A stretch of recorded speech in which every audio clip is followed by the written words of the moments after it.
Gotham Knights. Uh, and I'll tell you what, John, I don't know about Rick, you didn't really play the Arkham games, I did right? not. Well, here's the thing. And you remember that Deathstroke fight you were talking about between Batman and Yeah. Deathstroke? Okay, that was from the Arkham Origins game, right? Yeah. And the Arkham Origins game was made by WB. It was the only one that was made in the Arkham line that was made by WB Montreal. And then Arkham City and Arkham Knight and the first Arkham game was made by Rocksteady. I really liked Arkham Origins. Like, Yep. I thought that was, like, honestly, I liked that more than Arkham City. Like, in all honesty. Like, I really did. When I played through it, I think it was just the story that I liked more, and I got Deathstroke was in it. Okay. Deathstroke was in it, so I was sold from the beginning, you know? Like, I liked that storyline more than I did in Arkham City. I will give you. Yep. Yeah. Yep. Gameplay-wise, not as much, because, like, Arkham City was a big-ass open world. It was a lot more fun to play, and, like, you felt like you were Batman in Gotham in Arkham City, especially compared to Arkham Asylum, where it was linear. You didn't have like an open world experience in Arkham Asylum, which you shouldn't have because it was based in Arkham. But the actual story of Origins was like super cool. Like, I don't know, I just really liked like all the assassins going after Batman, like it was on like Christmas or whatever, and like I just thought it was really cool. And then you pretty much wrap the game up with Deathstroke, and it's like that Ben Affleck Deathstroke movie, man. It's like that's a good way to end everything. That's a good way to end things.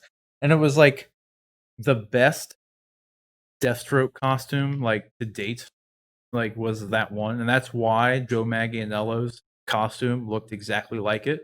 It was literally pulled off of the Arkham games because it's that goddamn good.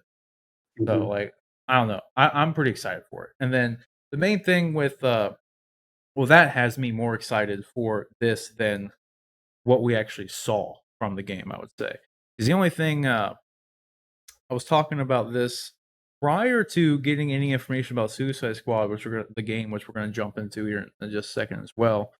I'm wondering if this, just like we were confirmed that the Suicide Squad game, it has very similar gameplay to Marvel Ultimate Alliance. Because you're co-oping between all four essentially of the squad. And like I was telling Rick before, when the first teaser for the Suicide Squad game came out, that was the one thing I kind of hoped they went with, as opposed to just making an Arkham game with the Suicide Squad characters, because you kind of got a taste of like Rocksteady dipped their toes in the water of kind of the co-op gameplay in Arkham Knight. Like there were a couple missions where there were two people there, and you could back and forth between them. And I immediately thought, well, I hope for the Suicide Squad game that you can do that, because that would add another layer of just, I don't know, gameplay and enjoyment, and give it a little bit of separation from this being an Arkham game. So I'm hoping the same for this, and I don't know if maybe I missed it during the panel. This was one of them where I was actually in the middle of playing Final Fantasy. So I really wasn't paying too much attention. I was in a dungeon in Final Fantasy 14 when this one came on. So I saw some of the gameplay like clip through, but I was just kind of glancing back over to it. And I just had a lot of the vibes of kind of Arkham Origins. It reminded me of Arkham City or anything. But the fact that you have these four Bat family characters, I'm wondering if they're going to be going that same route as like the Suicide Squad game is, or if it's just going to be a more linear story like the Arkham games are. So, like, what would you rather see out of it? Because it's kind of a weird thing that, like, we're getting two different games, like, pretty much set in the exact same universe at this point. Because I think didn't both publishers say that they both exist in the same world? I did not hear that for Knights. I know they said for Suicide Squad. Definitely confirmed that Suicide Squad was a continuation of the Arkham series. Yeah. But I did not hear that for Knights. If it is, great. If not, I don't think it's the worst thing in the world.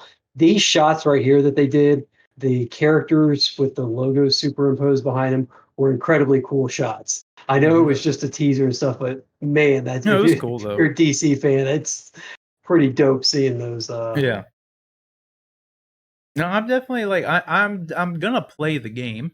I mean, Mhm. if it's I haven't been let down by any of these games really. My enjoyment of them kind of tapered off. Like I played through them all, obviously, but it was a lot of more of the same. It was just beat 'em up as Batman, you know? And, like, the Arkham Knight storyline kinda just, like, bored me because I knew it was just gonna be the same story we've already seen before, just he's Arkham Knight now instead of Red Hood. Yeah. So it kinda bummed So me out. here's what I think story wise. I don't believe that this one will be in the Arkhamverse, because of the tease at the end with the Court of Owls. I don't believe them when they say that Batman is dead. You know, it starts off with Batman initiating the code black to all them and saying, you know, if you're getting this, it's because I'm dead. Right. I think that this is some sort of Bruce has gone underground to fight the Court of Owls somehow, fight them on their own turf, more or less, and for all intents and purposes, everybody thinks he's dead, but at the end of the game, you see him come back in some fashion. That makes sense. I mean, I definitely don't think he's dead. That wouldn't make any sense. It's just like was they're And not gonna kill and the off end of Batman. Arkham Knight had him pretty well dead. Although you do have that weird cutscene at the end with the Well, see, that's why I was curious if it was connected because it seemed like they could have yeah, loosely connected this to that, and the Bruce that they sure. showed did kind of look like that same Bruce.